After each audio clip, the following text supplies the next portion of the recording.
Le projet de la Charte pour la paix et la réconciliation est ce qui a été recommandé lors du dialogue intermalien après l'échec de l'accord pour la paix et la réconciliation nationale.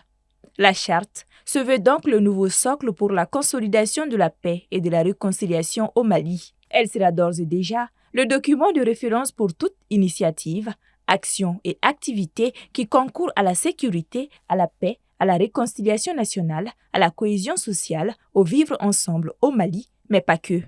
Nous avons été amenés à la réflexion à ajouter d'autres thématiques annexes ou connexes, portant notamment sur le développement économique, ce qui est extrêmement important, portant sur l'environnement, portant sur le chômage et surtout l'emploi des jeunes.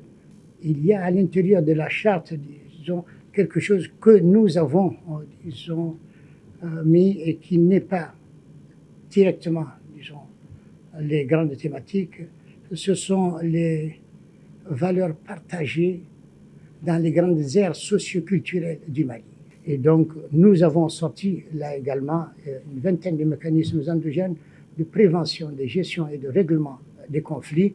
Et donc, demain, si vous avez une altercation, disons, avec l'un de vos collègues, il n'est pas besoin de faire intervenir d'autres. Vous recourez à nos mécanismes endogènes et vous trouverez la solution. Dans le document, la thématique de la justice n'est pas restée en marge. La charte donnera l'opportunité aux Maliens de profiter d'une meilleure justice, plus transparente et équitable. Les questions relatives à la lutte contre l'impunité ont été traitées, ainsi que la lutte contre la corruption et la délinquance économique et financière. Sont des thématiques qui ont été soulevées lors de nos consultations et vraiment ces questions ont été traitées. En plus de cela, nous avons traité des questions relatives à la prévention de la lutte contre la corruption et de la délinquance économique et financière et la répression.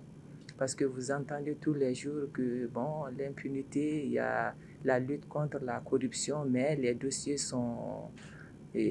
traînent, donc la répression, nous avons traité.